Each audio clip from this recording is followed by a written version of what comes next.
The carriage wheels ground to a halt on the cobblestones of Thornfield Village, and Hadrian Ashworth, the 7th Duke of Ashworth, felt the weight of 5 years pressing against his chest like a stone.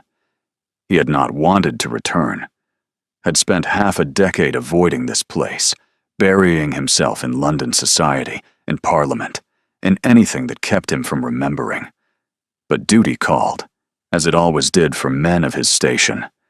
Venetia Carstairs sat across from him, her pale blue eyes surveying the quaint village square with barely concealed disdain. She was everything a duchess should be. Poised, connected, wealthy beyond measure, and utterly without warmth. His grandmother had chosen well. "Charming," Venetia said, though her tone suggested otherwise. "I suppose one must endure the country for appearances." Hadrian didn't respond. His attention had snagged on something outside the carriage window. A small figure darting between market stalls. A boy, perhaps 4 years old, chasing a ball that had escaped his grasp. The child turned. Hadrian's blood turned to ice. Dark hair fell across the boy's forehead in an unruly wave. His jaw, still soft with youth, already carried the distinctive Ashworth angle. But it was the eyes that stopped Hadrian's heart entirely. Gray-blue, the exact shade that had stared back at him from every mirror since childhood. The exact shade that marked every Ashworth portrait hanging in the gallery at Ashworth Park. Impossible. "Your Grace?" Venetia's voice came from somewhere distant. "You've gone quite pale." The boy laughed at something, a sound like bells, and a woman emerged from the milliner's shop to scoop him into her arms. She wore a simple dress of faded green, her auburn hair pinned beneath a modest bonnet. She looked tired, worn by years that should have been kinder to her. She looked up. Their eyes met across the crowded square. Serene. The name crashed through him like cannon fire. Serene Whitmore, the vicar's daughter who had vanished from Thornfield 5 years ago without a word of explanation. The woman who had sworn she loved him, then disappeared the very night he'd planned to ask for her hand. The woman he had spent 5 years trying to forget. Her face drained of color. She clutched the boy closer, instinctively protective, and that single gesture told Hadrian everything he needed to know. The boy was his. He was out of the carriage before conscious thought could intervene. Behind him, Venetia called his name in sharp confusion. Ahead, Serene was already retreating, pushing through the crowd with the desperate urgency of a hunted creature. "Serene!" His voice carried across the square, commanding, absolute. Several villagers turned to stare. She stopped. Her shoulders stiffened, but she didn't run. Perhaps she knew there was nowhere left to hide. When she turned to face him, her expression was a careful mask of composure, but her eyes betrayed her. Fear, defiance, and something else he couldn't name warred beneath the surface. "Your Grace." Her voice was steady, but her arms tightened around the child. "I wasn't aware you'd returned." "Clearly." He stopped 3 feet away, close enough to see the faint lines of exhaustion around her eyes, the calluses on her hands that hadn't existed 5 years ago, close enough to see his own features reflected in miniature on the face of the boy who watched him with open curiosity. "Mama," the child said, tugging at her sleeve. "Who's the tall man?" Hadrian felt something crack inside his chest. "No one, my love." Serene's voice wavered. "Just someone Mama used to know." "Don't." The word came out harsher than he intended. "Don't you dare tell him I'm no one." Serene's chin lifted, that familiar spark of defiance he remembered so well. "What would you have me say? The truth? That his father abandoned us before he was born? That we've survived 5 years without a single word, a single coin, a single acknowledgement of his existence?" The accusation struck him like a physical blow. "I never knew." "Of course you didn't." Her laugh was bitter, hollow. "You made certain of that when you left." "When I left," Confusion twisted through his rage. You're the one who vanished. You're the one who sent back every letter unopened. You're the one who— I sent nothing back, her voice cracked. I received nothing to send.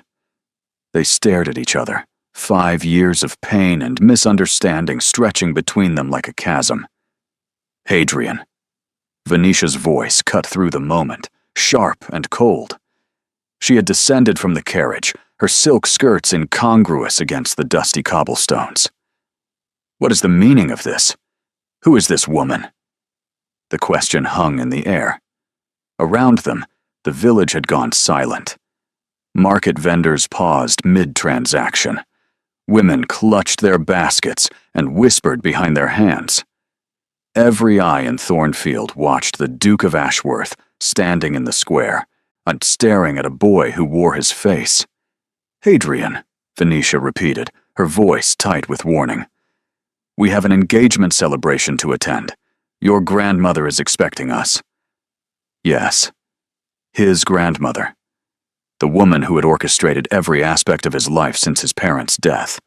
The woman who had conveniently arranged for him to be called to London the very week Seren disappeared. The woman who had assured him that Seren wanted nothing to do with him, that she had taken money to leave and never return. He had believed her. What a fool he had been. What is his name? Hadrian asked quietly, his eyes fixed on the child. Serene hesitated. Something flickered across her face. Pain, perhaps, or resignation. Milo, she said finally. His name is Milo. Milo, the name of Hadrian's father. The name he had mentioned once, almost in a moment of rare vulnerability, as the name he would give his firstborn son someday. She had remembered. We need to talk, he said, privately. We have nothing to discuss. We have 4 years of everything to discuss. He took a step closer, lowering his voice so only she could hear. That boy is mine, Seren. Don't insult us both by denying it. Her eyes glistened, but she blinked the tears away before they could fall. He's mine. I raised him alone. I kept him fed and clothed and safe without any help from you or your family.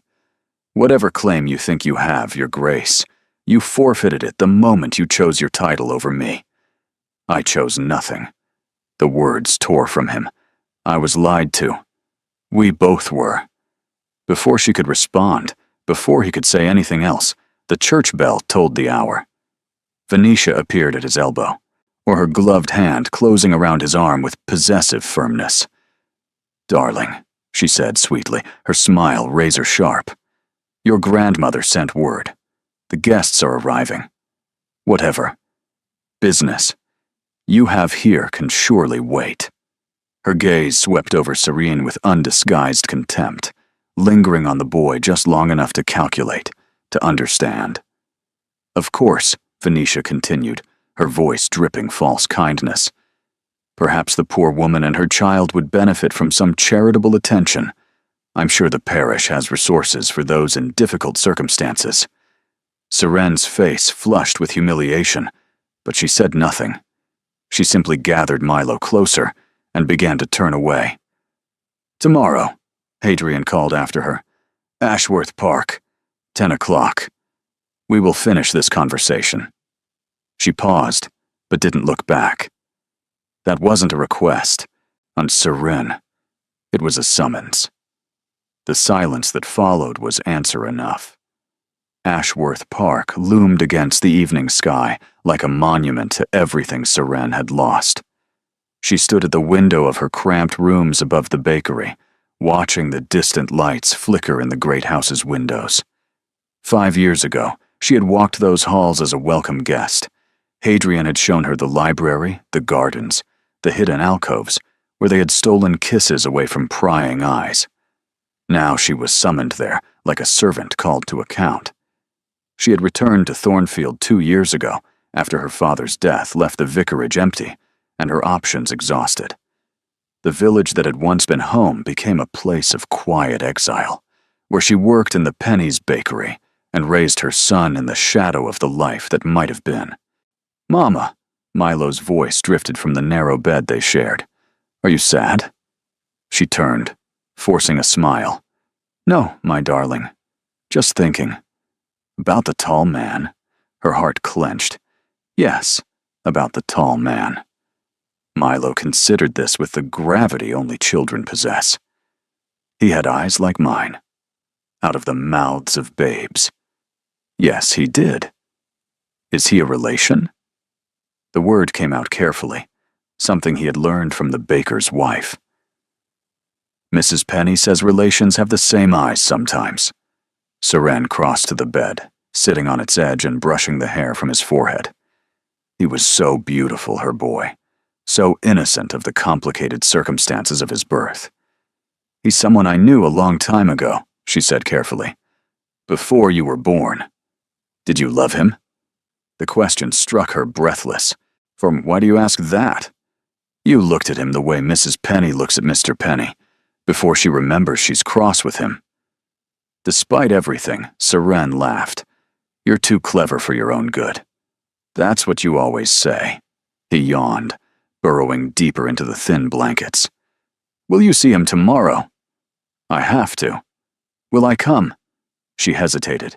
Everything in her screamed to keep Milo far from Ashworth Park, far from Hadrian's world, far from the grandmother who had threatened and bribed and manipulated to ensure Seren vanished without a trace. But Hadrian had seen him now.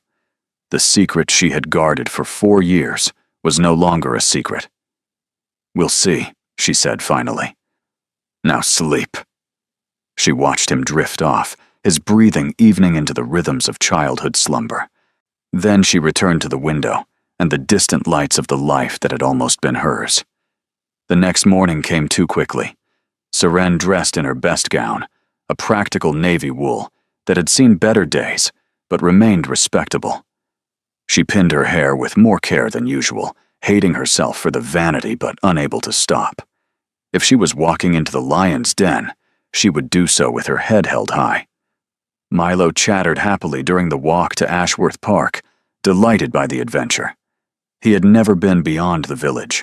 The sweeping lawns and ornamental gardens were wonders to him, each new sight eliciting gasps of amazement. "Is this a castle, Mama?" "It's a great house, where very important people live." "Are we important?" She squeezed his hand. "We are important to each other, and that's what matters." The butler who answered the massive front doors looked at her with barely concealed recognition. Jenkins had served the family for 30 years. He knew exactly who she was, what she had once been to the Duke. "Miss Whitmore," he said, his voice carefully neutral. "His Grace is expecting you," and his gaze dropped to Milo. Something shifted in his weathered features. "And the young master." Young master. The title sent a chill down Serene's spine. They were escorted through corridors she remembered too well, past portraits of Ashworth ancestors, whose disapproving eyes seemed to follow her every step. Milo pressed closer to her side, intimidated despite his earlier excitement. The library doors opened, and her breath caught. Hadrian stood before the fireplace, undressed in formal mourning attire that emphasized the breadth of his shoulders, the lean lines of his figure. He was more handsome than she remembered, matured into a man where a young idealist had once stood. But the softness she had loved was gone, replaced by hard edges and guarded eyes. He was not alone. An elderly woman occupied the chair nearest the fire, her posture rigid with aristocratic disdain. The Dowager Duchess of Ashworth, Hadrian's grandmother. The woman who had paid Serene's father to send her away, who had threatened to destroy her family if she ever contacted Hadrian again, who had sworn that the Duke would never marry so far beneath his station. And beside the Dowager, arranged on a settee like an ornament, sat Venetia Carstairs. Her smile was serene, her eyes calculating. She wore a mourning dress that cost more than Seren earned in a year. "Ah!" The Dowager's voice cut through the room like frost. "The vicar's daughter. I wondered when the past would crawl back." Seren's grip on Milo's hand tightened. Your Grace. Don't bother with courtesies. We both know you're not here for tea. The Dowager's gaze dropped to Milo, and something flickered in her expression. Recognition, quickly suppressed. Though I see you've brought leverage. Grandmother. Hadrian's voice carried a warning. Don't grandmother me, Hadrian. You've created a spectacular mess, and now we must clean it up. The Dowager gestured sharply. Miss Whitmore, I'll give you credit for patience. Most women in your position would have come demanding money years ago. I don't want your money. Everyone wants money, dear. The question is simply how much. That's enough. Hadrian stepped forward, positioning himself between Serene and his grandmother. Miss Whitmore is here because I asked her to come. Whatever arrangement we reach will be negotiated fairly, not through intimidation. Venetia laughed, a delicate sound that somehow contained multitudes of condescension. Arrangement? Hadrian, darling. What arrangement could there possibly be? Our engagement was announced last week. Invitations have been sent. The wedding is in 6 weeks. Plans change. The temperature in the room dropped. Excuse me? Venetia's composure cracked, revealing something harder beneath. You cannot be serious. I have a son. Hadrian's voice was quiet but immovable. A son I knew nothing about until yesterday. A son whose mother I was led to believe had abandoned me. His gaze cut to his grandmother. Care to explain that, grandmother? The Dowager didn't flinch. I did what was necessary to protect this family. By lying to me? By driving away the woman I loved? By removing an unsuitable attachment before it destroyed your future? The Dowager rose, her cane striking the floor with authority. You were young, foolish, blinded by infatuation. The vicar's daughter had no fortune, no connections, nothing to offer except pretty eyes and the temporary amusement of forbidden romance. I saved you from a disastrous mistake. You saved nothing. Hadrian's voice shook with barely contained rage. You stole 4 years of my son's life. You condemned Seren to raise him alone in poverty. Why, you built this family's future on lies. And I would do it again. The Dowager met his fury without wavering, because that is what duty requires. Sentiment is a luxury we cannot afford. Seren stood frozen, one hand on Milo's shoulder, watching the confrontation unfold. This was not what she had expected. She had braced for accusations, for blame, for Hadrian to side with his family against her. Instead, he was defending her. Why? Milo tugged at her skirt. Mama, he whispered. Why is everyone shouting? The small voice cut through the tension like a blade. Every adult in the room turned to look at the boy who watched them with wide, uncertain eyes. I don't like it here, Milo said, his lower lip trembling. Can we go home? Something in Hadrian's expression shattered. He crossed the room in 3 strides, and then stopped just short of where Seren stood with their son. Slowly, carefully, he knelt until he was at eye level with the boy. Milo. He spoke the name like a prayer. I'm sorry we frightened you.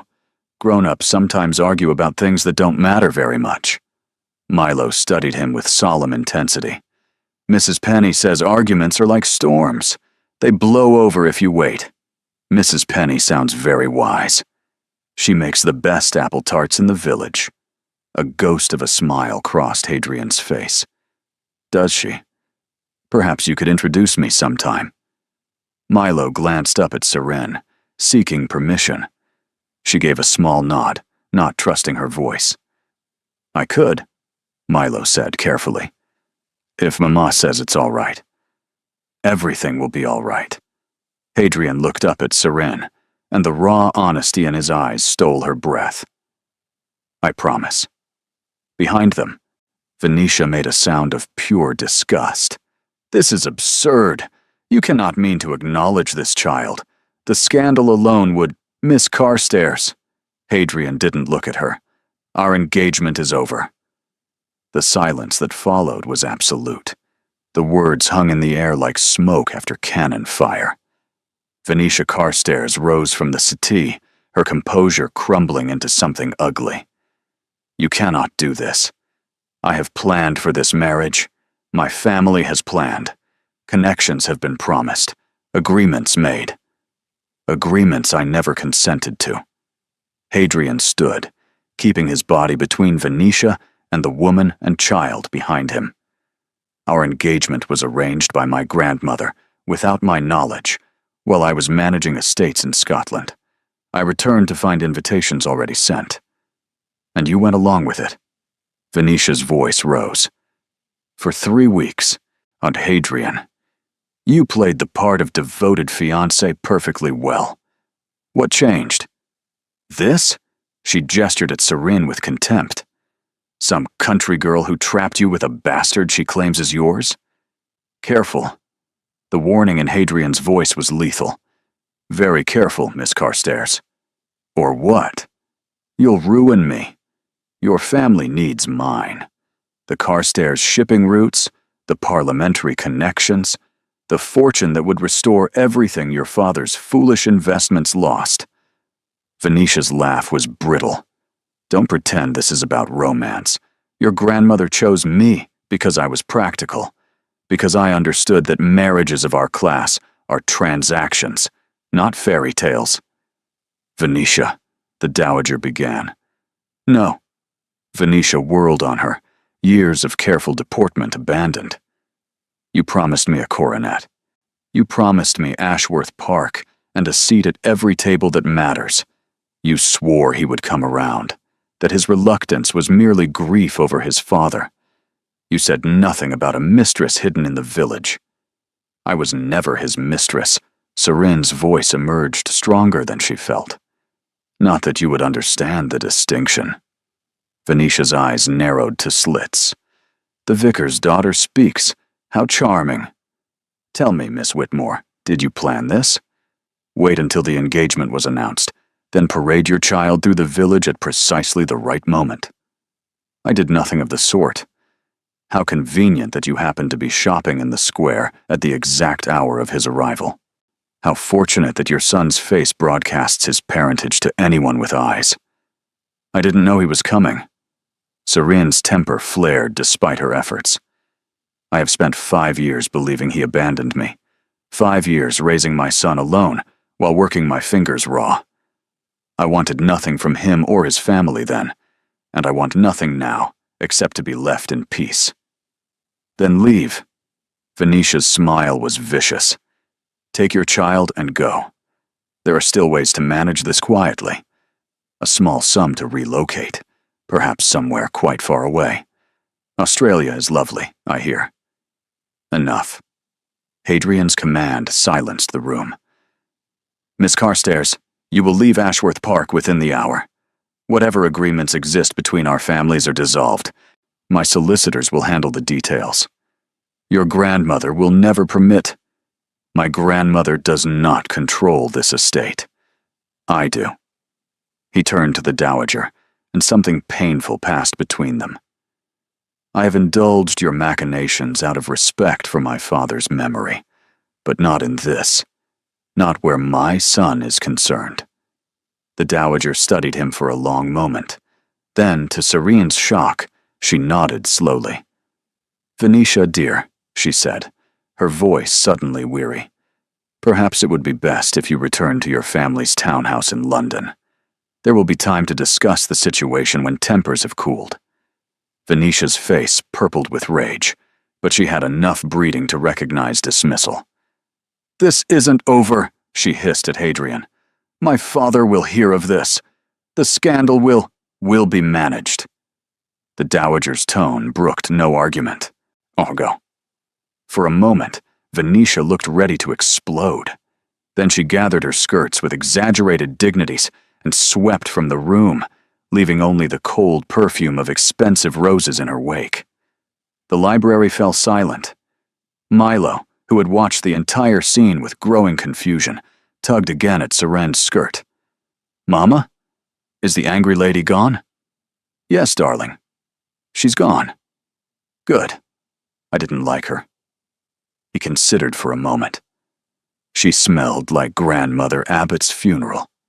Despite everything, a choked laugh escaped Hadrian's throat.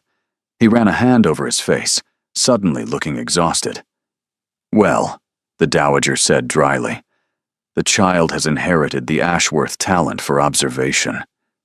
This changes nothing between us, Grandmother. Hadrian's voice was cold. You lied to me. For 5 years, I did what I thought was right. You were wrong. Another silence stretched between them, heavy with decades of complicated history.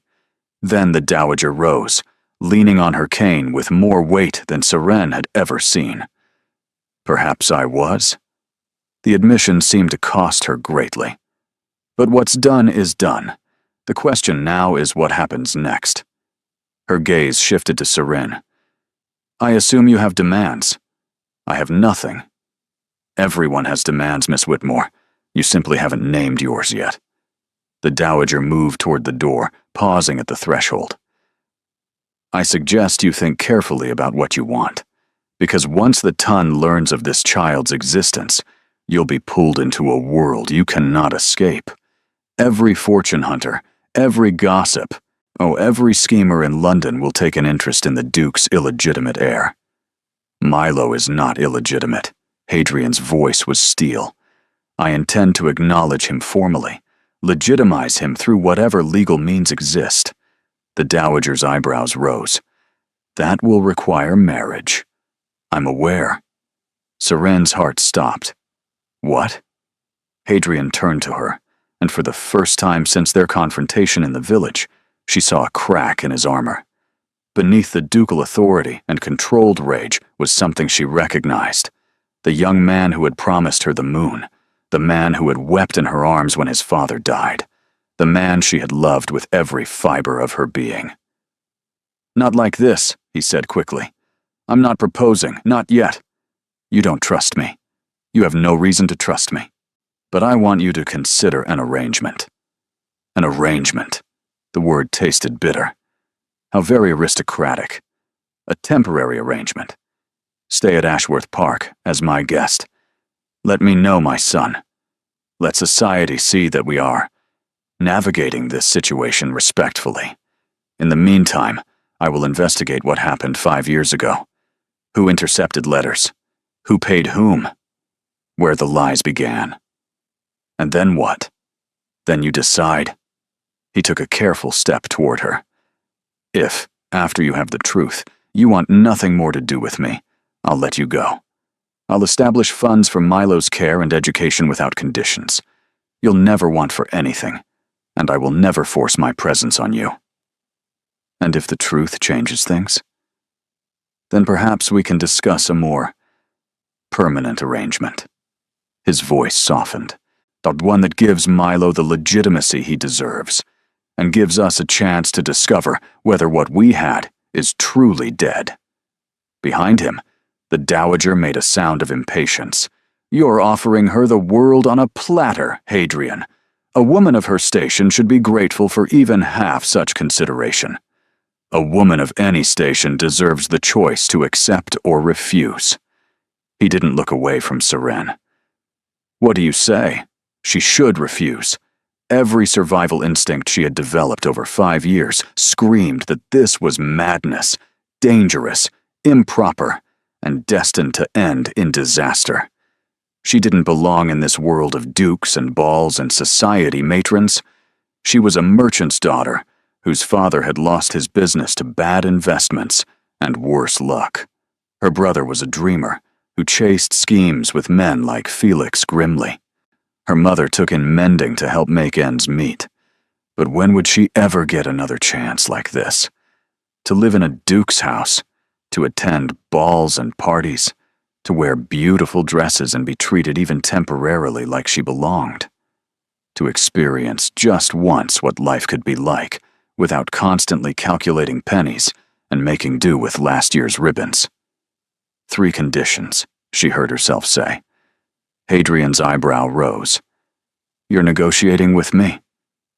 You need me as much as I need this opportunity, That makes us equals, Your Grace, at least in this." The Dowager made a displeased sound. Hadrian's expression remained neutral, but something shifted in his eyes. Interest, perhaps, or respect. "Name your conditions." "First, I am not your mistress. I will not be installed in some private wing while the world whispers about the Duke's unfortunate entanglement. If I stay here, it's as a respectable guest. Separate rooms, full propriety." "Agreed." "Second, Milo's welfare comes before any negotiation between us. Whatever happens with the truth, with our past, with any future arrangement, his needs are not bargaining chips." "Of course." "Third," she steadied her voice, "if I decide to leave, for any reason at any time, you do not pursue me. You do not send solicitors, or investigators, or anyone else. You let me go." Hadrian was silent for a long moment. "Counteroffer," he said finally. "If you decide to leave, you tell me why. In person. And you give me one chance to address whatever drove you away. After that, I'll honor your wishes." Sarin considered. It was reasonable, and more reasonable than she had expected. "Agreed." Hadrian extended his hand. The gesture was oddly formal, a business arrangement sealed between two people who had once shared everything. She took it. His grip was warm and firm, his palm rough in ways it hadn't been 5 years ago. He had changed, too, she realized. Shaped by time and loss and responsibilities she couldn't imagine. Perhaps they were both strangers now, wearing the faces of people who had once been in love. "Welcome to Ashworth Park, Miss Whitmore." His voice was carefully neutral, but his thumb brushed once across her knuckles before he released her hand. "I hope you'll find your stay enlightening." As if on cue, the library door burst open. A young woman flew into the room in a whirlwind of honey-colored curls and lavender silk, her face flushed with excitement. She stopped short at the sight of them, her gaze bouncing between Hadrian, Serene, and the small boy who watched her with round eyes. "Oh," she breathed. "So it's true. Hadrian, you complete and utter fool. Is this her? Is this the child?" She didn't wait for answers, instead dropping into a crouch before Milo with a brilliant smile. "Hello, little one. I'm Linnea. I think I might be your aunt." Milo looked up at Seren with confusion and wonder. "Mama," he whispered. "I've never had an aunt before." Seren's eyes burned with tears she refused to shed. What had she agreed to? The green suite was larger than the entire floor above the bakery, where Seren and Milo had lived for 3 years. Milo stood in the center of the bedroom, turning in slow circles with his mouth hanging open. Silk curtains framed windows that overlooked manicured gardens stretching toward a distant lake. A 4-poster bed dominated one wall, draped in fabrics softer than anything Seren had ever touched. A separate sitting room connected through carved double doors, complete with its own fireplace and writing desk. "Mama." Milo's whisper was reverent. "Are we staying in a palace? It's called a great house, darling, remember? But it's so big." He ran to the window, pressing his small hands against the glass. "There's a lake, a real lake, with swans. Mama, do you see the swans?" She did see them. She saw everything. The opulence that had once felt welcoming now pressed against her like accusation. 5 years ago, she had walked these halls dreaming of a future here. Now she was a guest on sufferance, her position precarious, and her son's future uncertain. A soft knock interrupted her spiraling thoughts. "Miss Whitmore?" A young maid with kind brown eyes and copper hair, tucked beneath a starched cap, entered with a curtsy. "I'm Brinley. His Grace has assigned me to attend you during your stay. Is there anything you require?" Serene opened her mouth to refuse, to insist she needed no attending. But Brinley was already moving through the room with practiced efficiency, laying out fresh towels, adjusting curtains, building up the fire. The young master's room is through here. Brinley opened a connecting door to reveal a smaller, but equally luxurious chamber, clearly prepared for a child. Toys lined the shelves. Picture books sat stacked on a low table.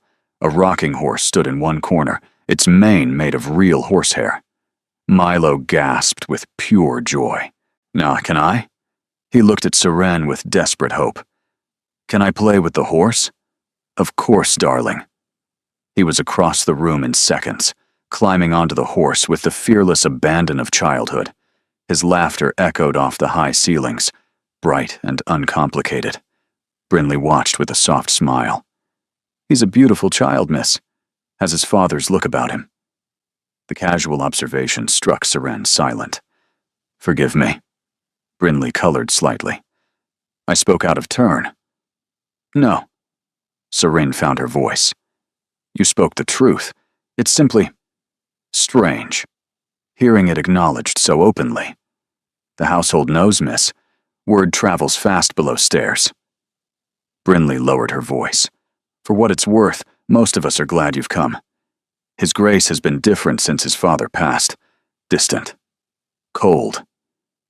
But when he came back from the village yesterday, after seeing the young master," she paused, "something changed in him. Something woke up."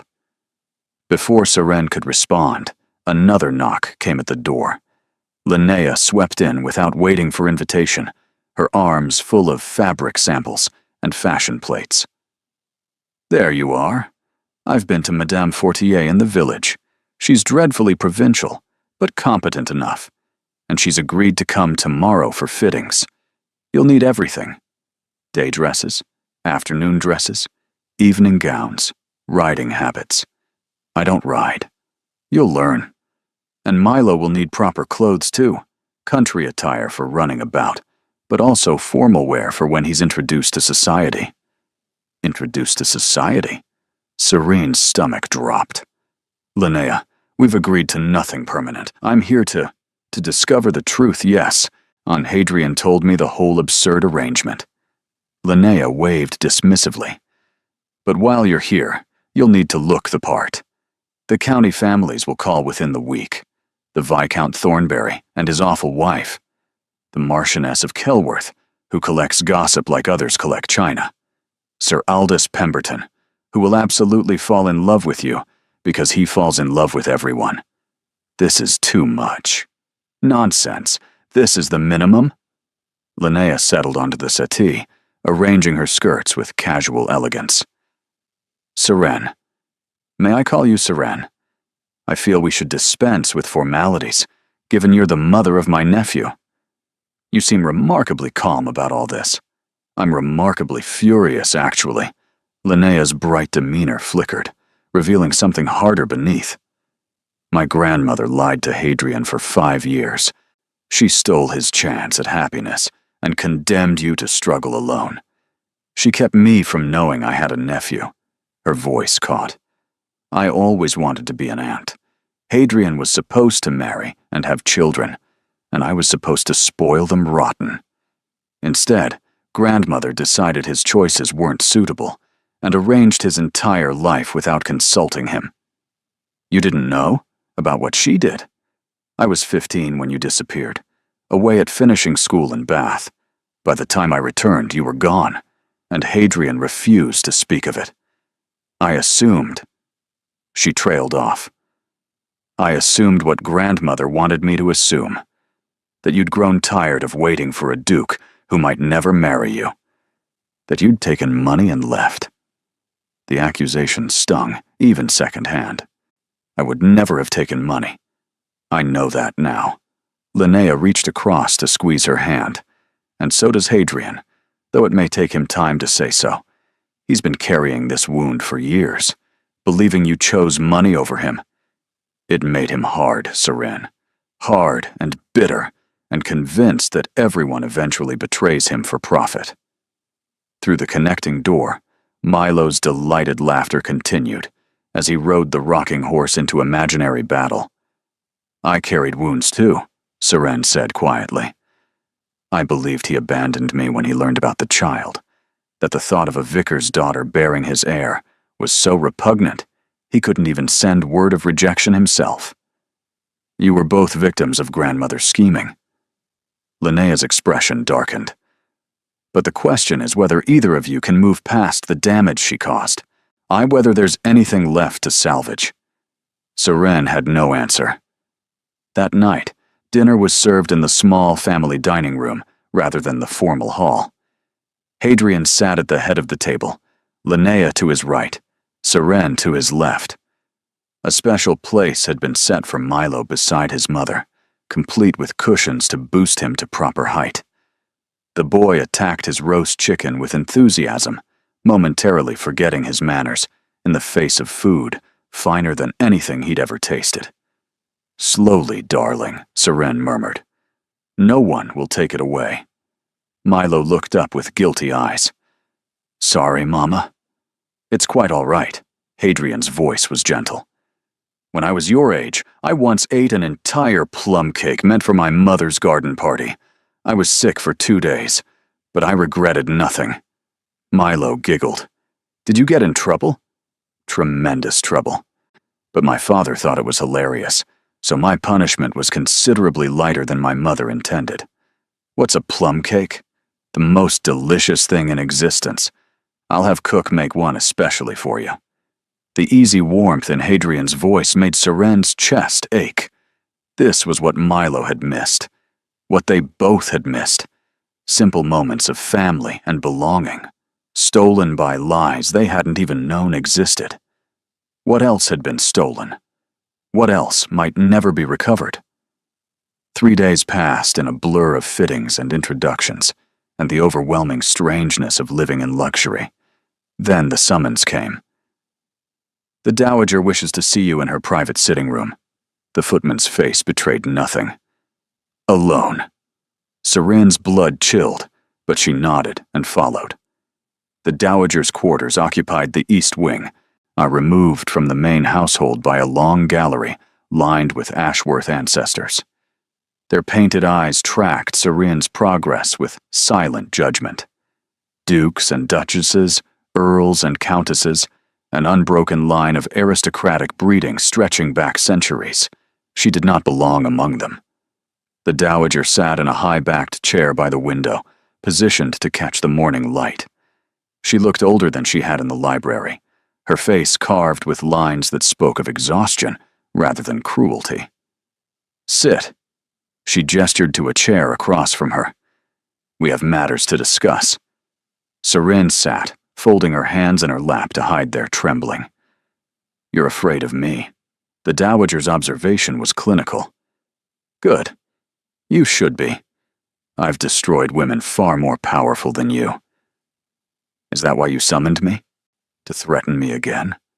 "I summoned you because my grandson has made his intentions clear, and I must decide how to respond." The Dowager studied her with unsettling intensity. 5 years ago, I paid your father £300 to send you away. Did you know that?" The confirmation struck like a physical blow. "I suspected."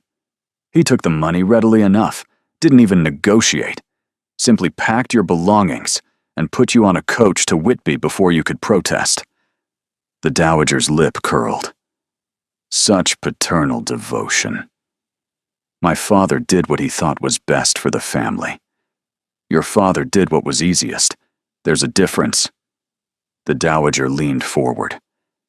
"I'm going to tell you something I've never told anyone, Miss Whitmore. Not my grandson. Not my granddaughter. Not even my late son." Seren waited, barely breathing. I was in love once, before my marriage. A young man of no particular fortune, but considerable charm. We planned to elope. My father discovered us, and had the young man pressed into naval service. He died at sea 3 months later. The Dowager's voice remained flat, emotionless. I learned then that sentiment is a luxury our class cannot afford. Duty must come first. Always. "So you decided to inflict the same lesson on your grandson?" "I decided to protect him from the same pain." Something flickered in the Dowager's eyes. His father married for love. A suitable match, as it happened. Your predecessor was well-born, if not wealthy. But Sebastian chose her himself, against my wishes. And when she died giving birth to Linnea, it destroyed him. He spent 20 years mourning a woman he'd known for barely 5. He never remarried, never fully recovered, and never became the duke he should have been. He sounds like a good man. He was a weak one. The words came out harsh. Weakness of heart is still weakness. I could not allow Hadrian to inherit that same flaw. Love is not a flaw. Love is a weapon. The dowager's gaze sharpened. One that can be used against you by anyone clever enough to identify it. When I learned of your attachment to my grandson, I saw danger.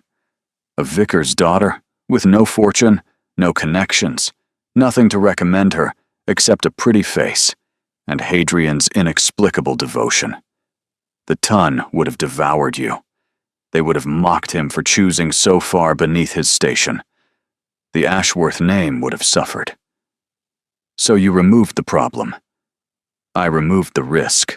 The dowager sat back. And I would do it again. I will always protect this family, Miss Whitmore, by whatever means necessary. The silence stretched between them, heavy with decades of manipulation and loss. Then why are you telling me this? Serene asked finally.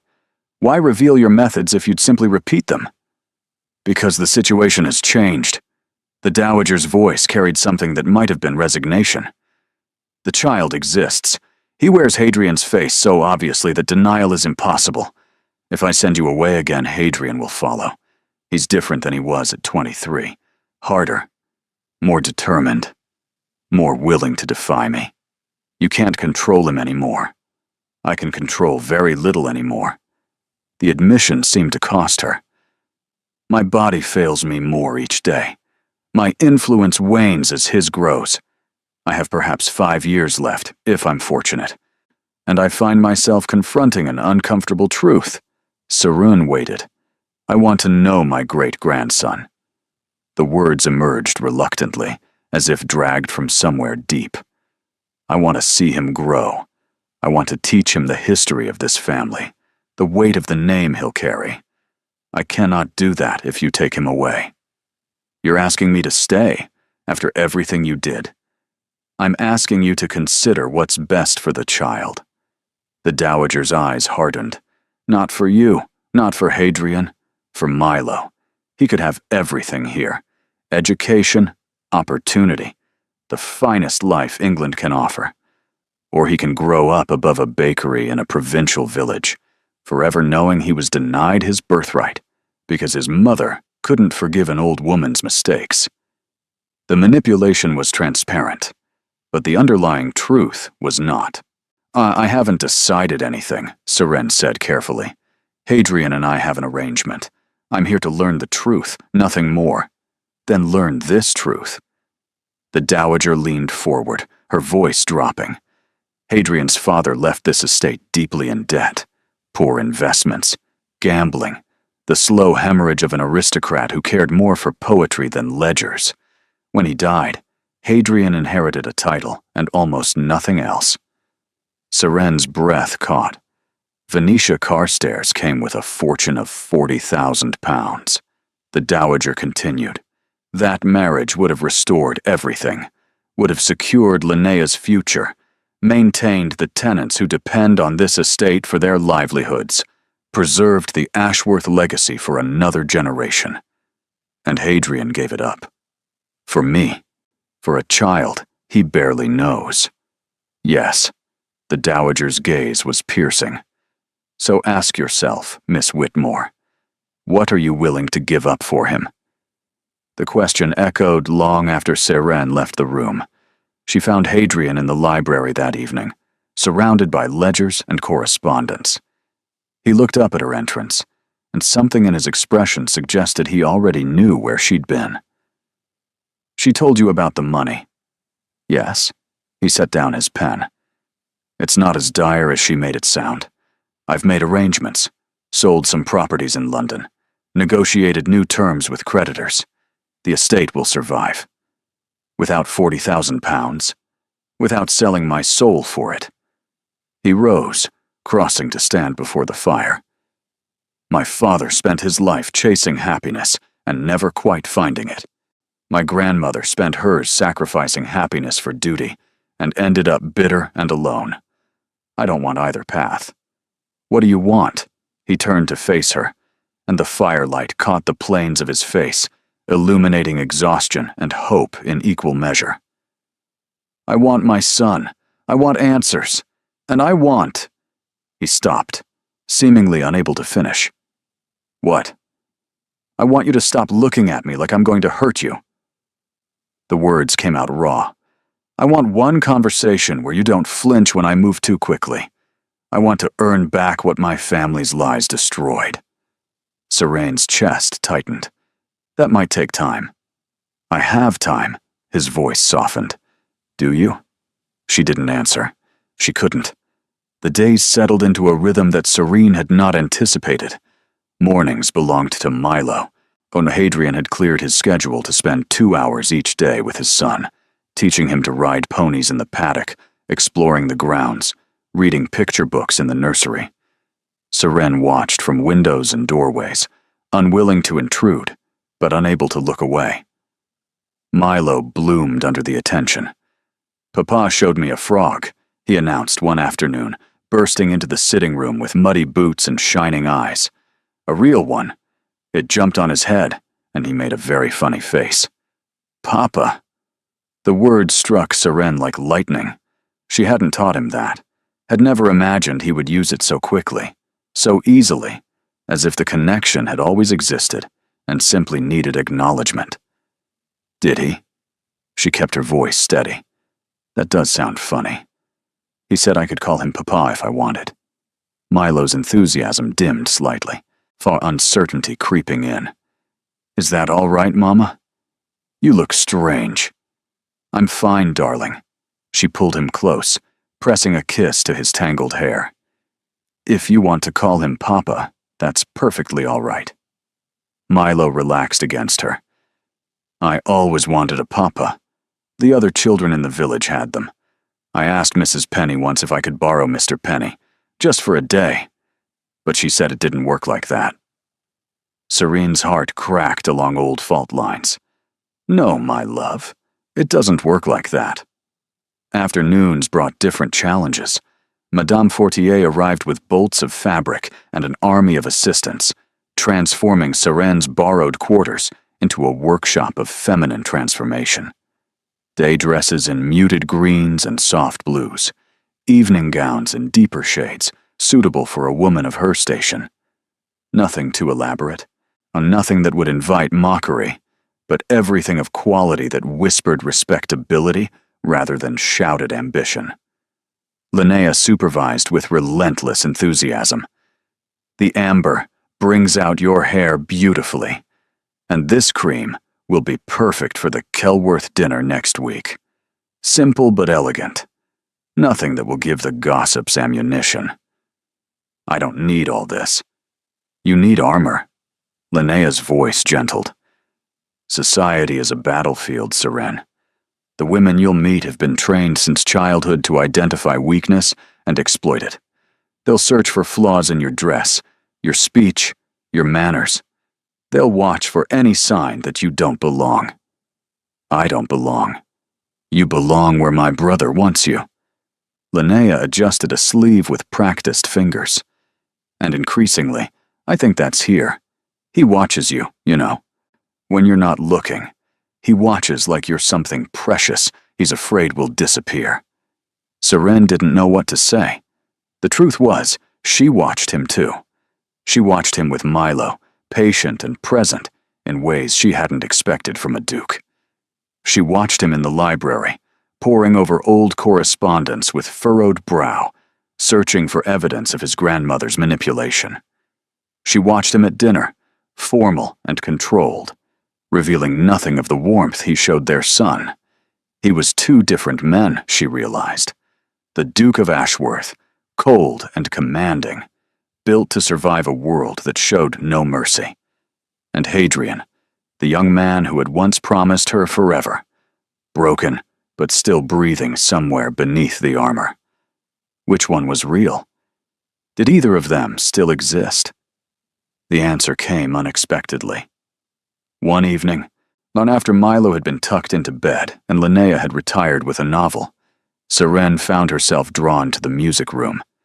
She hadn't meant to play, hadn't touched a pianoforte in years, not since her father sold theirs to pay debts. But the instrument sat gleaming in the moonlight, and her fingers ached for the familiar comfort of keys beneath them. She played softly, an old melody her mother taught her before the fever. Notes carrying memories of better times. She didn't hear him enter. I remember that song. She startled, the music dying abruptly. Hadrian stood in the doorway, his cravat loosened, his jacket discarded somewhere. He looked younger without the formal armor, more like the man she remembered. You used to play it in the vicarage garden, he continued, when you thought no one was listening. You were listening? Always. He moved into the room, settling into a chair near the pianoforte. I would sit behind the hedge like a lovesick fool just to hear you play. My father thought I'd gone mad, slipping away from lessons to lurk in churchyards. You never told me. I never told you many things. His voice dropped. I should have. Should have declared myself sooner. Married you before grandmother could interfere. Should have protected you. You didn't know. I should have known. The self-recrimination in his voice was sharp. I should have questioned when the letters stopped. Should have gone to the vicarage myself instead of sending servants. Should have trusted what I knew of you instead of believing the lies. Why didn't you? The question hung between them, because believing the lies was easier. He met her eyes unflinching. If you had taken money and left, then the failure was yours. But if something else had happened, if you'd been taken from me, then the failure was mine. I couldn't face that. Not on top of losing my father. Not while drowning in responsibilities I wasn't ready for. Seren's fingers drifted across the keys, not playing, just touching. We were both so young. Too young. But age doesn't excuse cowardice. He leaned forward. I found something today, in my grandmother's correspondence from that year. Her hand stilled. Letters. Addressed to me, in your handwriting. His jaw tightened. They'd been opened, read, and stored in a locked drawer in her study. She kept them, Seren. All of them. Every word you wrote, she kept as trophies. The revelation stole her breath. She told me my letters were being returned, that you refused to receive them. And she told me you'd taken money and vanished without a trace. His voice roughened. We were both lied to, manipulated, made to believe the worst of each other. What did the letters say? He was quiet for a long moment. Then he reached into his pocket and withdrew a folded paper, worn soft at the edges. This was the last one you sent. He didn't offer it to her. Written 3 weeks after you arrived in Whitby, before you knew about Milo. I remember. The memory was bitter. I begged you to come for me. Said I would wait forever, if you would just send word that you still wanted me. And I never saw it. His voice cracked, just slightly. 5 years, Seren. I spent 5 years believing you'd chosen money over me. And the whole time, you were waiting. Tears burned her eyes, but she blinked them back. I stopped waiting eventually. When Milo came, I had to be stronger than hope. I know. He rose, crossing to stand before her at the pianoforte. I know you survived without me. Built a life, raised our son, became someone who doesn't need a duke to save her. He reached out slowly, giving her time to pull away, and touched her cheek with gentle fingers. But I want to be there anyway. If you'll let me. She should be cautious, should remember the years of pain and struggle, should protect the heart that had learned to beat without him. Instead, she leaned into his touch. I don't know how to trust this, she whispered. I don't know how to believe it won't disappear again. Then let me prove it. His thumb traced her cheekbone. However long it takes. Whatever you need. I'm not going anywhere, Seren, not this time. The promise hung between them, fragile as spun glass. Behind them the fire crackled and settled. Outside, the stars wheeled through their ancient patterns. And somewhere in the house, a little boy slept peacefully, dreaming of frogs and ponies, and the papa he'd always wanted. The Kelworth dinner arrived like a storm on the horizon. Seren stood before the mirror in her chamber, barely recognizing the woman who stared back. The amber gown Linnea had chosen transformed her into someone else entirely, someone who might actually belong in the world she was about to enter. You look beautiful, Mama. Milo sat on her bed, watching the preparations with fascination. Like a princess. Not a princess, darling. Just a woman in a borrowed dress.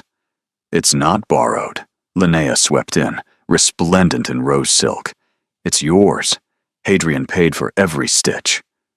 She caught Serene's expression and softened. Don't look so stricken. He wanted to. Said it was the least he could do after 5 years of you clothing Milo alone. The reminder of all those years, counting coins for fabric, mending the same garments until they fell apart, struck Seren silent. Ready? Linnea asked. No. She would never be ready for this. Yes. During the carriage ride, Linnea provided relentless intelligence about the guests. The Marchioness is a viper, but she respects strength. Don't let her intimidate you. Sir Aldous will flirt outrageously. Ignore him. The Thornberry daughters will try to befriend you to gather gossip. Smile and reveal nothing. You make it sound like warfare. It is warfare. Hadrian spoke for the first time since they'd departed. He sat across from them, formal in dark evening clothes, his expression unreadable. Every word you say tonight will be analyzed, every gesture judged. They'll watch how we interact and draw conclusions about our arrangement. What conclusions do you want them to draw? His eyes met hers in the dim carriage. That you're under my protection. That any slight against you is a slight against me. The words sent warmth spreading through her chest, dangerous and unwelcome. Kelworth Manor blazed with candlelight as they arrived. Footmen in powdered wigs lined the entrance. Music drifted from within, elegant and restrained. The creme of county society had gathered to witness the scandal of the season, the Duke of Ashworth and his mysterious guest. Serene's hand trembled as she placed it on Hadrian's offered arm. Steady, he murmured. I'm right here. They entered together. The whispers began immediately. That's her. The one from the village. I heard she was a servant, or a governess. The child is unmistakably his.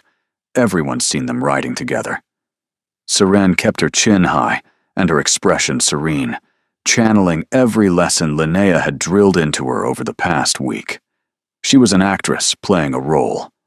Nothing more. The Marchioness of Kelworth descended upon them within moments, her silver hair piled high, her eyes sharp as cut glass. Your Grace. She offered Hadrian a perfunctory curtsy before turning her full attention to Seren. And this must be the infamous Miss Whitmore. We've heard so much about you. All good things, I hope. Serene's voice emerged steady. Oh, things of every sort. The Marchioness smiled thinly. You've caused quite the stir, appearing so suddenly with a child in tow. Some are calling it romantic. Others use less charitable words. And which word would you use, my lady? The Marchioness paused, reassessing. Interesting. I would call it interesting. She glanced at Hadrian. Your grandmother must be beside herself. My grandmother's feelings are her own concern. Indeed. The Marchioness seemed almost pleased by his coldness. Well, Miss Whitmore, I do hope you'll enjoy the evening. It's not every day we get fresh entertainment in the county. She drifted away. and Seren released a breath she hadn't known she was holding. You did well. Hadrian's voice was low, meant only for her. She was testing you. Did I pass? You didn't flinch. That's more than most manage. The dinner itself was an elaborate affair of multiple courses and carefully orchestrated seating. Seren found herself placed between Sir Aldous Pemberton, who proved exactly as flirtatious as warned, and a quiet young baron who spoke mostly of his hunting dogs. Hadrian sat at the opposite end of the table, too far for conversation, but close enough for their eyes to meet across the candles and crystal. Each time they did, something tightened in her chest. After dinner, the guests retired to the drawing room for music and conversation. Seren was navigating a group of curious women when a familiar voice cut through the chatter. Miss Whitmore, what a surprise. Venetia Carstairs stood before her, exquisite in ice blue silk, her smile sharp enough to draw blood. Miss Carstairs, Serene kept her voice neutral. I wasn't aware you'd be in attendance. The Kelworths are old friends of my family. I couldn't possibly miss their little gathering. Venetia's gaze swept over her with undisguised assessment. That gown suits you. Hadrian always did have excellent taste in accessories. Is there something you wanted? Merely to offer a warning. Venetia stepped closer, lowering her voice. You've won a battle, Miss Whitmore, not the war. Society has a long memory. They remember that you arrived with a bastard child and no wedding ring. They remember that Hadrian cast me aside like refuse to chase your skirts. He cast aside an arrangement he never agreed to. He humiliated me. Venetia's composure cracked, revealing genuine fury beneath. In front of everyone, my reputation is damaged, my prospects diminished, and for what? A vicar's daughter who couldn't even hold on to him the first time. I didn't lose him. I was taken from him. A charming story. I'm sure it plays well to the romantic fools who believe in true love. Venetia's lip curled. But some of us know better. Some of us know that men tire of their toys eventually. And when Hadrian tires of you, when the novelty of playing house with his bastard wears thin, I'll still be here, waiting.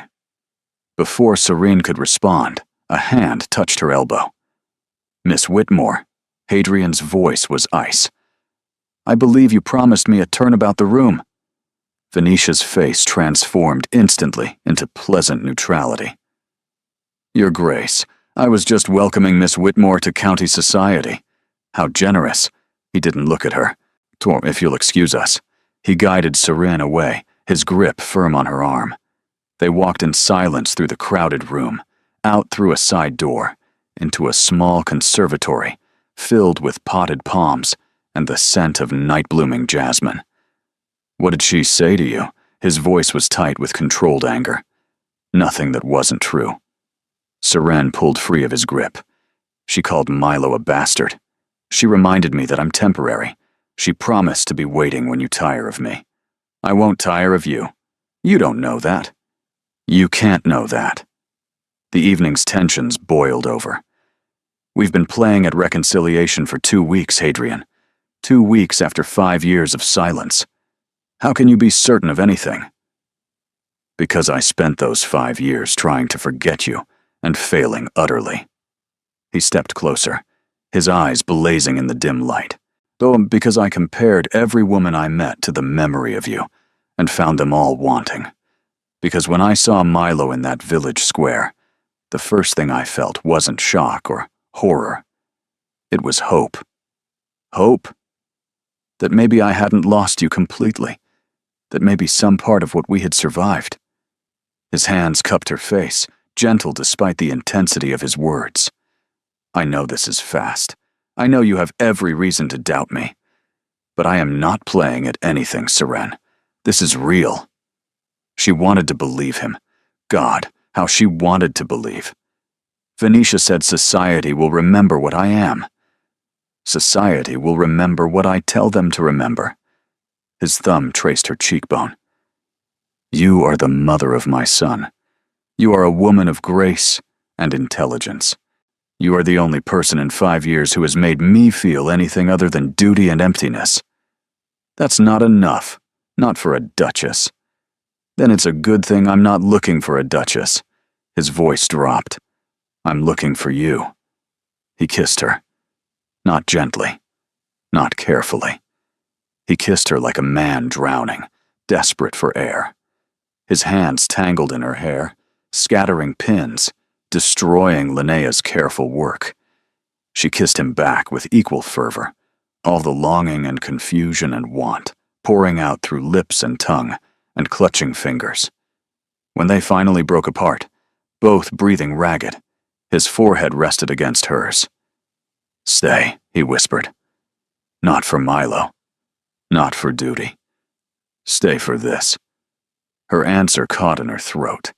A sudden crash from the doorway made them spring apart. The Marchioness of Kelworth stood in the entrance, a broken champagne glass at her feet, her eyes wide with scandalized delight. "Well," she breathed, "this is certainly more interesting than the music." Behind her, a cluster of guests gathered, drawn by the commotion, including Venetia Carstairs, whose smile could have curdled cream. The carriage ride home was silent. Linnea had been collected from a confused conversation with Sir Aldous and bundled into the vehicle with barely an explanation. She sat now, watching her brother and Seren with undisguised curiosity. Someone should probably tell me what happened. Nothing happened. Hadrian stared out the window, jaw tight.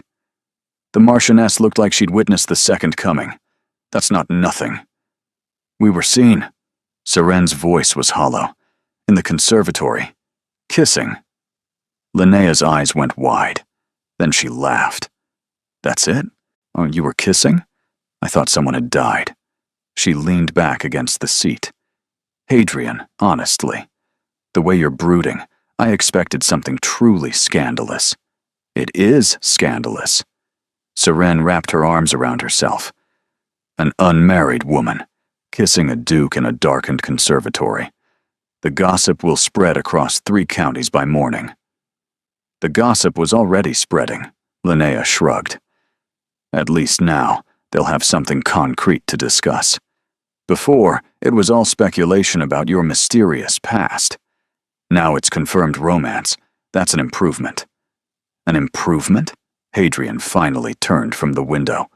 Serene's reputation is no worse than it was when she arrived with a child who wears your face. Linnea cut him off firmly. Society already assumed the worst. Now they know you actually want her. That's protection, not scandal. The logic was twisted, but not entirely wrong. They arrived at Ashworth Park near midnight. Seren went straight to Milo's room, needing the comfort of her son's presence.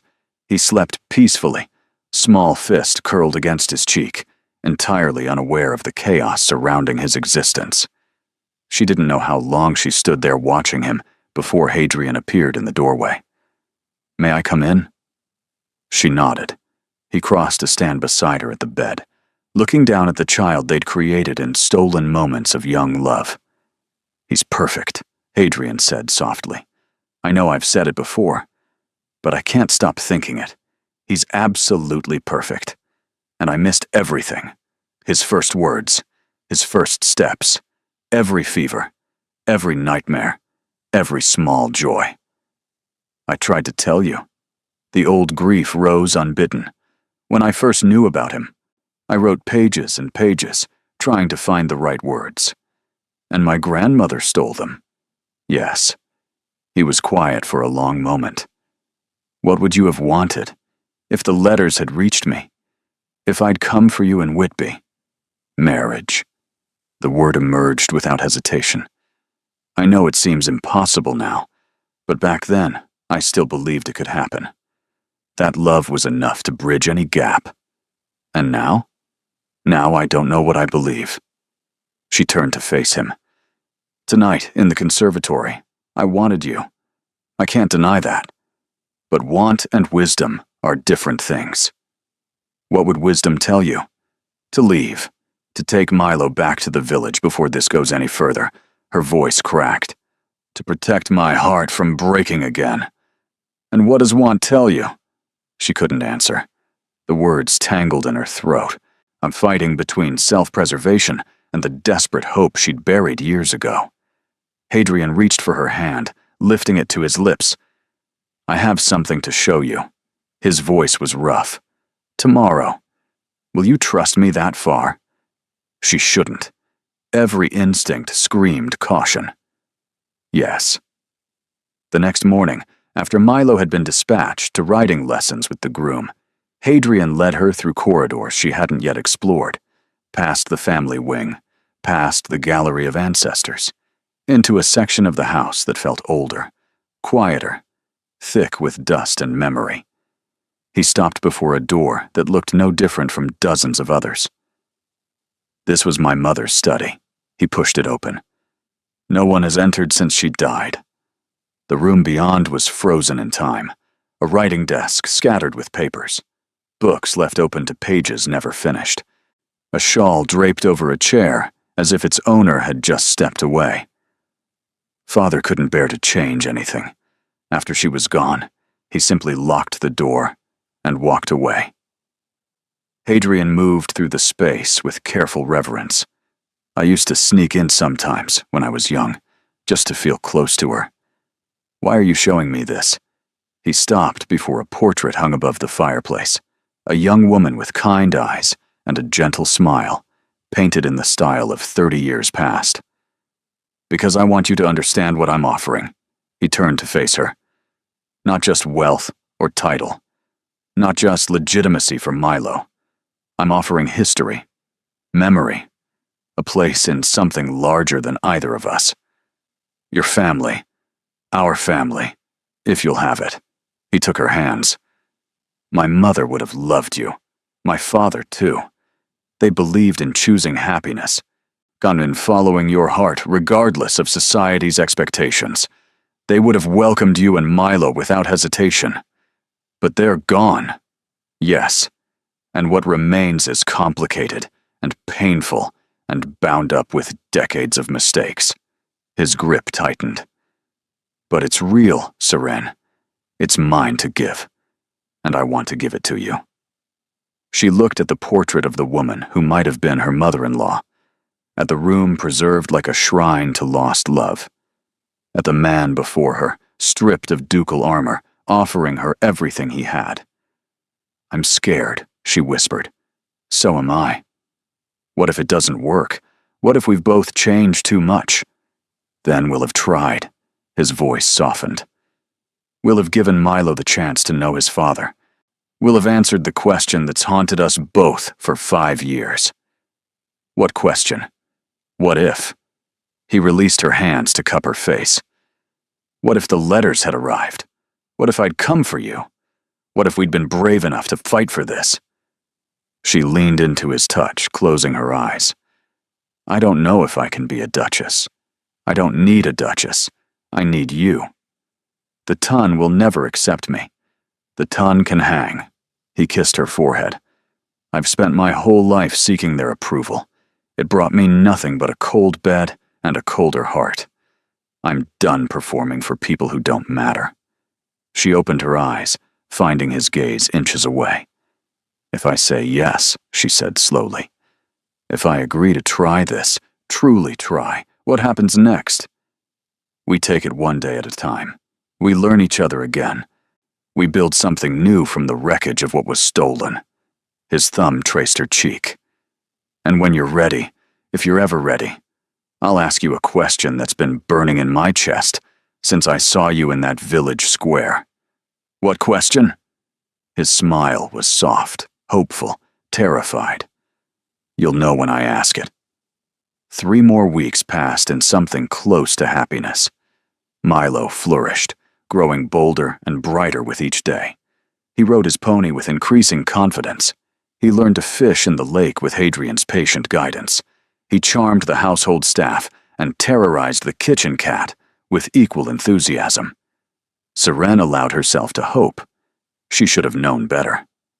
The letter arrived on a gray morning, delivered by a rider in Carstairs livery.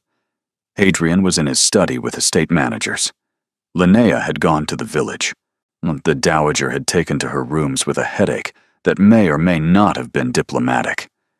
Serin was alone when she opened it. The handwriting was elegant, feminine, and unfamiliar. "Miss Whitmore, you do not know me, but I served in your father's household and later found employment with a family connected to the Ashworths. Through both positions, I learned truths that have burdened my conscience. The Dowager Duchess did not merely pay your father to send you away. She paid him to ensure you would never return. Part of that payment included monthly sums to maintain the fiction that you had taken money and vanished willingly. Your father received these payments for 3 years, until they stopped following the old Duke's death. He spent the money on gambling debts and whiskey. He died owing more than he'd ever been paid. But that is not the worst of it. Before he died, your father told me something in his cups. He said the Dowager had given him one final instruction when he sent you away. He was to ensure that any child you bore would never be connected to the Ashworth family. Miss Whitmore, your father knew about your son. He knew from the beginning, and he told no one because the Dowager paid him not to. I cannot prove any of this. I have no documents, no witnesses, but I thought you deserved to know the truth of the man who raised you. May God forgive us all." A friend. The letter dropped from Seren's nerveless fingers. Her father had known, all those years of struggling alone, all those nights wondering if Hadrian would ever learn of his son's existence, all those prayers for help that went unanswered. Her father had known, and he had chosen money over his own grandchild. She was still standing there, frozen, when Hadrian found her an hour later. "Seren, what's wrong? You look—" He stopped, seeing the letter on the floor, picked it up, read it. His face went white. "This is from Venetia's household." His voice was barely recognizable. "The Carstairs crest. She sent this. Does it matter who sent it? It matters if it's a lie designed to—" "Is it a lie?" Serene's voice cracked. "Did your grandmother pay my father to keep silent about Milo?" Hadrian's jaw tightened. "I don't know. But you suspect." He was quiet for too long. "I need to speak with my grandmother. I'll come with you." "Serene." I have a right to hear her answer. They found the Dowager in her sitting room, embroidery abandoned in her lap, staring out at the gray sky. She looked older than she had weeks ago, diminished somehow. She turned at their entrance and saw the letter in Hadrian's hand. Ah. A long exhale. "So, it's come out." Serene's heart stopped. "It's true, then." Hadrian's voice shook. "You paid her father to hide Milo's existence. I paid him to manage a complicated situation. He was your great-grandson." The words tore from Serene. "My son, an innocent child, and you paid to have him erased like a mistake. I paid to protect this family from scandal." The Dowager's voice hardened. "The vicar's daughter, pregnant with the Duke's bastard? Can you imagine what the gossips would have done? The child would have been a target for every fortune hunter and scandal-monger in England. He was a baby. He was a complication." The Dowager rose, leaning heavily on her cane. "One I handled as I handle all complications, quietly and efficiently. You handled my son like a business transaction." Seren's voice broke. "And my father, my own father, he took your money and let me believe I was alone. Your father was a weak man with expensive vices. I simply used the tools available." The room spun around Seren. All these weeks of tentative trust, all the conversations about giving the Dowager a chance, all the hope she'd allowed herself to feel, built on foundations of lies even deeper than she'd known. "I can't do this." The words emerged hollow. "I thought I could. I thought maybe we could build something from the wreckage. But it just keeps getting worse. Every layer I peel back reveals more betrayal." "Serene." Hadrian reached for her. She stepped back. Your grandmother destroyed my family. Not just our relationship. My father, whatever he was, he might have been different if she hadn't given him the opportunity to choose money over his own daughter. He might have... She couldn't finish. I need to leave. The decision crystallized with sudden clarity. Tonight.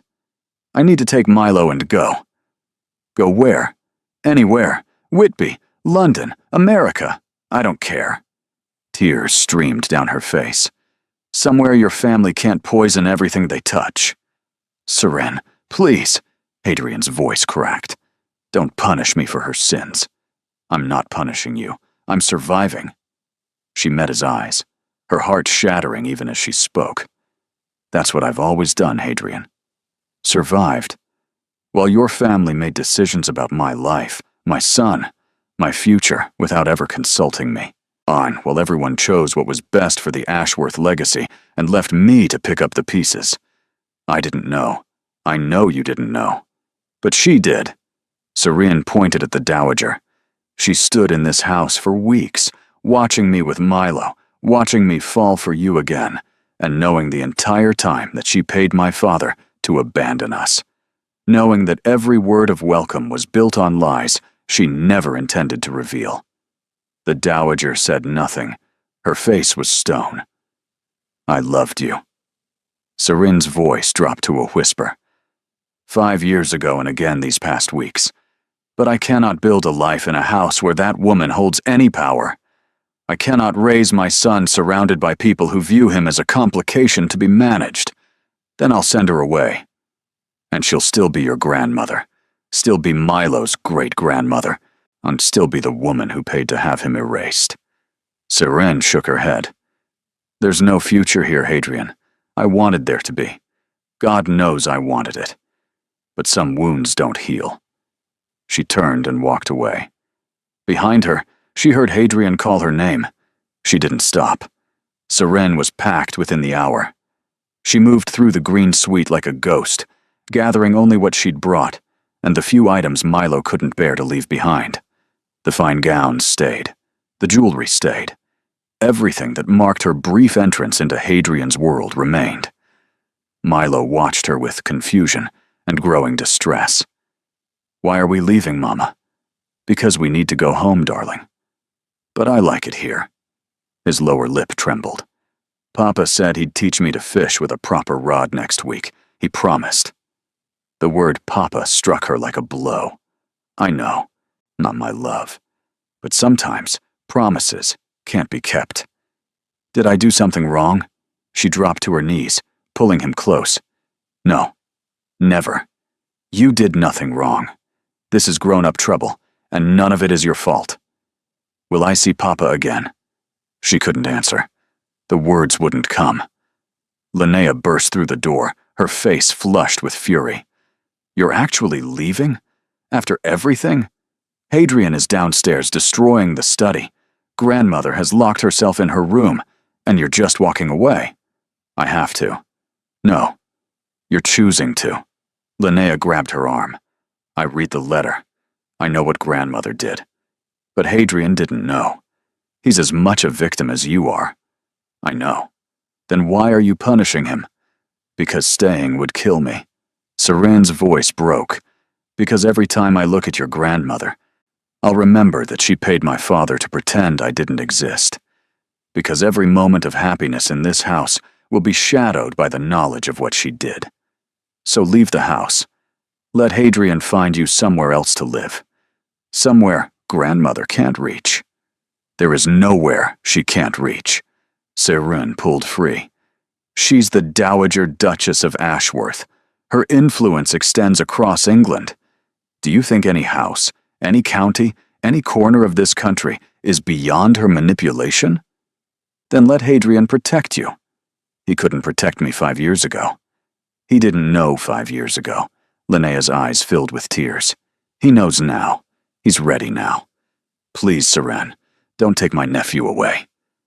The plea struck deep, but Seren had made her decision. I'm sorry, Linnea.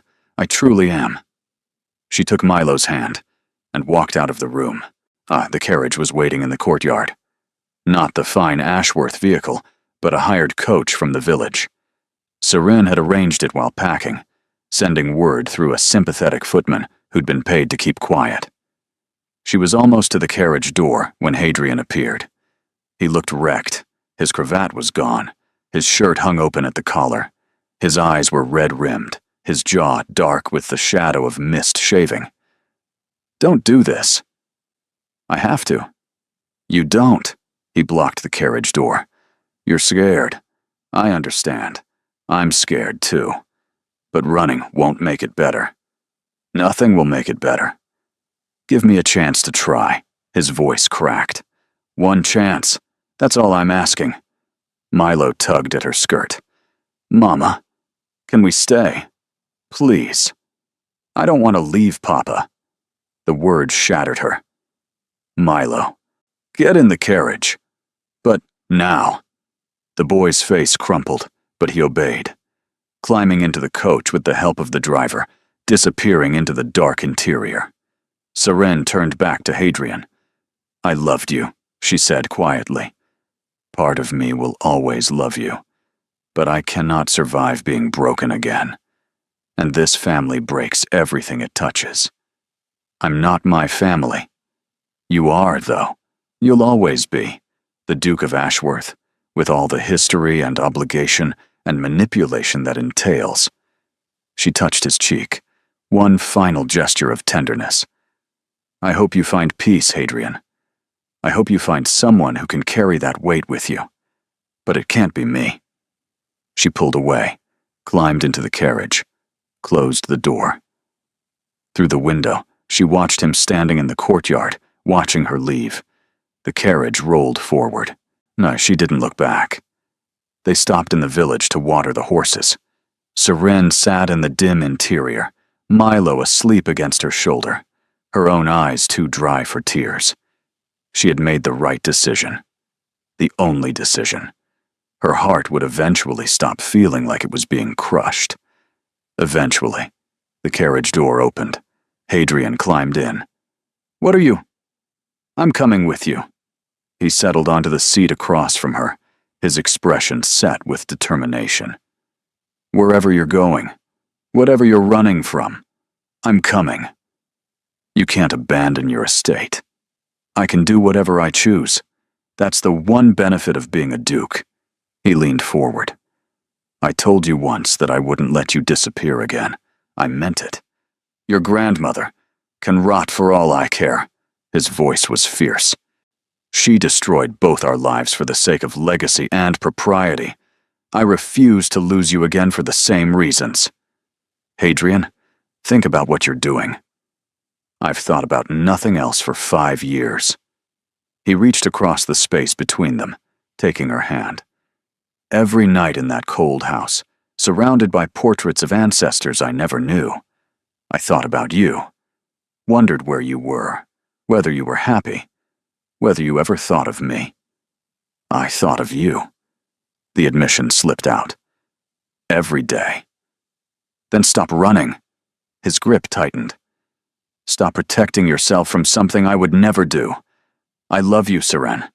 I've loved you since I was 23, and foolish, and convinced that nothing could ever separate us. We were separated.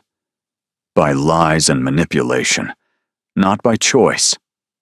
He slid from his seat to kneel before her, heedless of his fine trousers on the dirty carriage floor.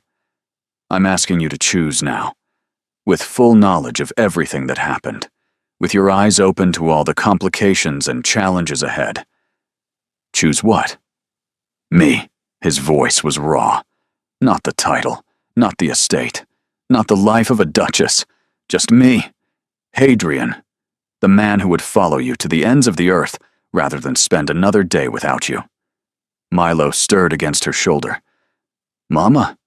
His sleepy voice broke through the moment. "Why is Papa on the floor?" Despite everything, a watery laugh escaped her. "Because Papa is very dramatic, darling." "I'm being romantic," Hadrian corrected with mock indignation. "There's a difference." Milo considered this.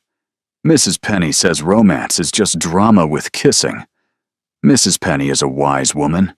Hadrian's eyes found Serene's. "What do you say?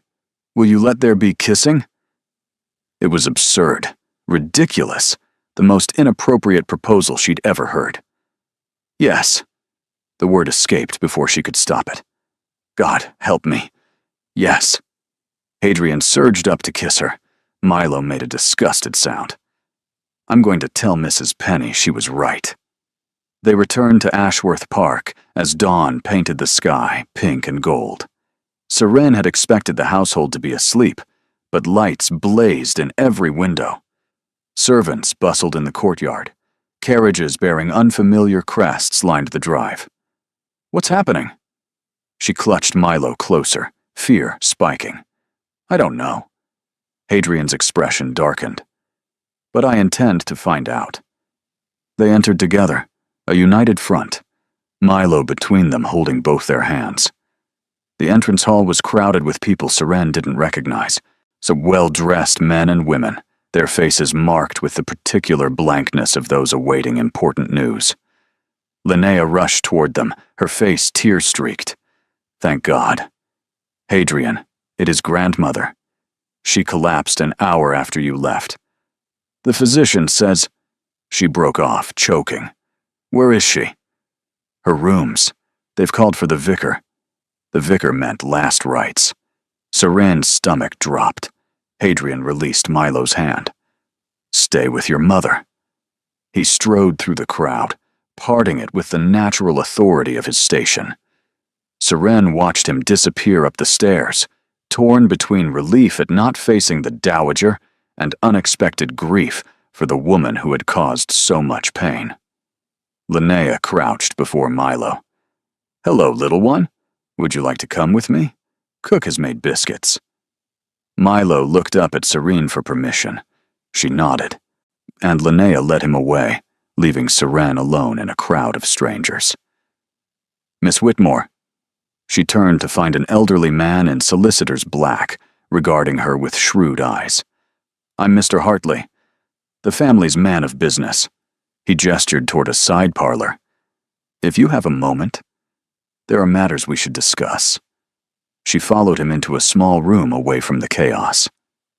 "The dowager's condition is serious," Hartley began without preamble. "The physician believes she may not survive the night. Before she collapsed, she summoned me, gave me very specific instructions." "Instructions regarding what?" Hartley withdrew a sealed document from his case. "Regarding you, and the child." Serene's blood chilled. "This is a revised will, executed this morning, before her collapse." Hartley's expression was unreadable. "The dowager has acknowledged Milo as the legitimate heir to certain family properties held in her personal name. Properties that cannot be contested by anyone else in the family." "I don't understand." The dowager was a wealthy woman in her own right. Her settlement upon marriage included several estates and a substantial fortune. These she has left entirely to your son. Hartley paused, along with a letter, which she asked me to deliver to you personally. He handed her a sealed envelope bearing the Ashworth crest. Serene's hands trembled as she broke the seal. "Miss Whitmore, by the time you read this, I will likely be beyond either forgiveness or condemnation. That is fitting. I deserve neither. I have done terrible things in the name of duty. I have broken lives, destroyed happiness, and called it protection. Your father's weakness made him an easy tool, but I wielded him. That guilt is mine alone. My grandson loves you. I see it in the way he watches you, the way his face softens when you enter a room. He has not looked at anyone that way since before his father died. Perhaps never. I have spent my final weeks observing you, your grace under scrutiny, your devotion to your son, your strength in the face of revelations that would have shattered lesser women. You are not the match I would have chosen, but you are the match he needs. The properties I leave to Milo are not charity. They are atonement. They ensure that no matter what happens, your son will never want for anything. His future is secured beyond anyone's ability to threaten. Tell Hadrian I am sorry. I doubt he will believe it. I barely believe it myself. But for what it's worth, at the end, I wanted him to be happy. I simply didn't know how to allow it. Choose courage, Miss Whitmore. Choose love. Choose the happiness I could never permit myself to seek. Adelaide Ashworth. Serin read the letter twice. Then she climbed the stairs to the dowager's rooms. The physician met her at the door, shaking his head grimly. She's asked for you specifically, but I must warn you, she's very weak. Inside, the room was dim, candles casting shadows across heavy furniture. The dowager lay propped against pillows, her face gray and her breath rattling. Hadrian sat beside the bed, holding her withered hand. He looked up at Serin's entrance. Something passed between them. Acknowledgement. Grief. The complex tangle of family. Come closer, girl. The dowager's voice was a whisper. Let me see you. Serin approached the bed. You read my letter? Yes. Then you know I meant it. The dowager's eyes, dimmed but still sharp, found hers. I was wrong. About everything. I thought duty was all that mattered. But duty without love is just emptiness wearing fine clothes. Why couldn't you see that before? Because I was a fool. A ghost of a smile crossed the dowager's face. A proud, stubborn, terrified fool. I lost my love at 18, and never recovered. I thought protecting my family from the same pain was kindness. It wasn't. It was cowardice. Her hand reached out, trembling. Serin took it. Be happy. The dowager's grip tightened with surprising strength. Both of you, be happy, and raise that beautiful boy, and have more children, and fill this miserable house with noise and laughter. That's all I ask. I'll try. Do more than try. Can't succeed. The dowager's eyes shifted to Hadrian. Marry her. Properly. Soon. Don't let society gossip steal a single day of happiness. I intend to, grandmother. Good. The old woman settled back against her pillows. Good. She died 20 minutes later, her hand still clasped in Serin's. The funeral was quiet. Family only, at the dowager's request. Serin stood between Hadrian and Linnea at the graveside, Milo before them in the black suit that had been hastily commissioned for the occasion. He didn't fully understand death, but he understood solemnity as the vicar spoke. Afterward, in the drawing room, Hadrian took her hand. She was right, you know. About what? About marrying you properly. Soon. He turned to face her. I know this isn't the ideal moment. We're standing in mourning clothes, surrounded by grief. But I've already lost 5 years. I refuse to lose another day. Hadrian, marry me. He dropped to one knee, right there in the drawing room, with Linnea watching, and servants hovering, and their son's eyes going wide. Not because of Milo, not because of duty or legacy or any of the reasons my grandmother would have approved. Marry me because I love you. Because I've loved you since I was too young to understand what love cost. Because I want to spend whatever years remain proving that I'm worthy of you. Milo tugged at Linnea's sleeve. Is Papa being dramatic again? Romantic, Linnea corrected, wiping her eyes. This is definitely romantic. Serin looked down at the man kneeling before her, the Duke of Ashworth, brought to his knees in his own home, asking a vicar's daughter to be his wife. 5 years ago, this was everything she dreamed of. Now, it was even more. Yes, the word came out strong. Certain. Yes, I'll marry you. He surged to his feet and kissed her soundly, to scattered applause from the servants, who had abandoned any pretense of not watching. Milo made a face. More kissing. Get used to it, Linnea laughed. There's going to be a lot more kissing in your future, young man. The wedding took place 6 weeks later, not in the grand cathedral of London, as society expected. not with hundreds of guests and elaborate displays of wealth and status. They married in the small village church, where Seren's mother was buried, where her father had once preached before drink and weakness destroyed him, where she had been christened, and where Milo was now baptized as Milo Hadrian Ashworth, so legitimate son and heir to the Duke of Ashworth. The guests numbered fewer than 50. Family, close friends, the household staff who had become family in their own right. Seren wore a gown of ivory silk, simple and elegant. Linnea had wanted elaborate, but Seren chose restraint. This was not a performance for society. This was a promise. Milo served as ring-bearer, walking down the aisle with tremendous concentration, the pillow clutched in both hands. When he reached the altar, he looked up at Hadrian and whispered, loud enough for everyone to hear, "I didn't drop them, Papa." Laughter rippled through the congregation. Hadrian ruffled his son's hair. "Well done, my boy." The ceremony was brief, traditional vows, spoken with genuine feeling. When the vicar pronounced them man and wife, Hadrian kissed her with tender reverence, as if she were something precious beyond measure.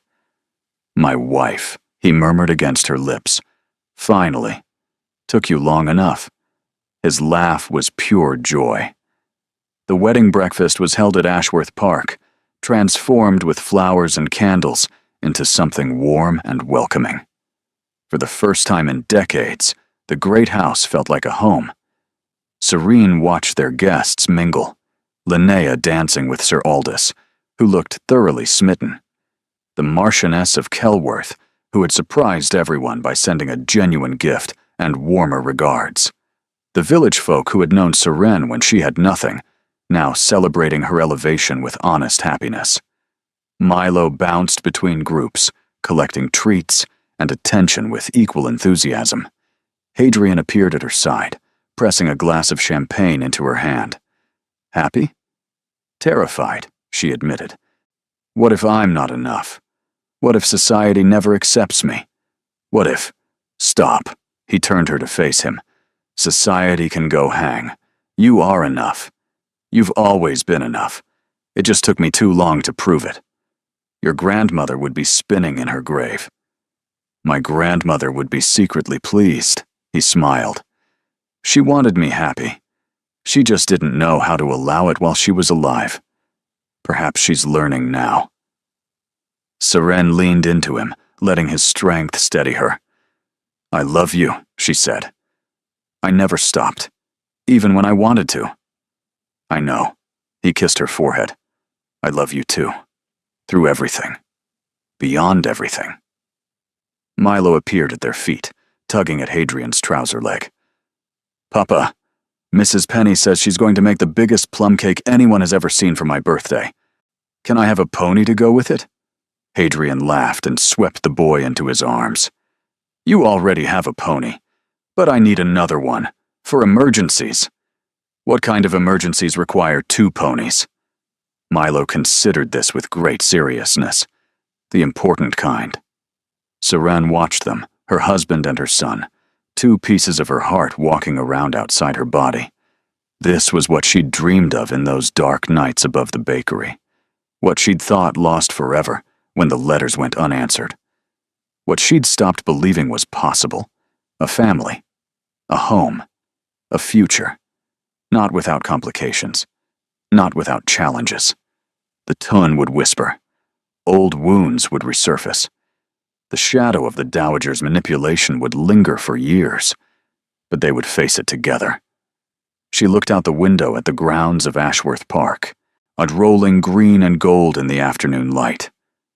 Somewhere in the family plot, the Dowager rested beside her son and daughter-in-law, and generations of Ashworths before them. Someday, Seren would rest there too. Part of the history she'd never thought to belong to. For now, she was content to be alive. 1 year later, Seren woke to sunlight streaming through familiar curtains and the weight of an arm across her waist. "Happy anniversary." Hadrian's voice was rough with sleep. She turned in his embrace, pressing a kiss to his jaw. Has it only been a year? Only a year. And yet somehow, you've completely transformed my life. He pulled her closer. This house, my sister, my son, all of it better because of you. Flattery will get you everywhere. I'm counting on it. Before he could demonstrate exactly what he meant, so the door burst open. Milo launched himself onto the bed with the energy of a 5-year-old who had been awake for hours. Mama! Papa! I caught another frog! Where is this frog now? Seren asked with resignation. In my pocket! Please tell me it's your outer pocket. Milo's guilty expression answered that question. Hadrian laughed, gathering the boy between them. You're a menace. Do you know that? You say that every day. Because it's true every day. Linnea appeared in the doorway, her expression exasperated. There you are. I've been searching everywhere. The frog is in the breakfast room now, by the way. Cook is not pleased. I'll handle it. Hadrian pressed a kiss to Seren's forehead, then Milo's, and swung out of bed. Seren watched him go. This man who had once been a stranger in a village square, who had become her husband and partner and home. Milo snuggled against her side. Mama? Yes, darling. I'm glad you didn't leave that time, when you almost went away. Her throat tightened. So am I, my love. Papa was really sad. Aunt Linnea said he was going to chase us forever until you said yes. Did she? She said Ashworths are very stubborn, that they never give up on the people they love. Serene thought of the dowager, who had stubbornly protected her family in all the wrong ways. Of Hadrian, who had stubbornly loved her across years and lies. Of Milo, who had stubbornly bonded with a father he'd only just met. Perhaps stubbornness wasn't always a flaw. Perhaps sometimes it was the truest form of love. Come on, she took Milo's hand. Let's rescue Cook. They walked together through the halls of Ashworth Park, and past portraits of ancestors who no longer seemed so disapproving, past windows overlooking gardens where Milo had learned to run, past the library where Serene had first glimpsed the man beneath the Duke. In the breakfast room, Hadrian was negotiating with Cook, while Linnea cornered the frog behind a soup tureen. Their family. Complicated, imperfect, built on ruins and rising still. Serene wouldn't have it any other way.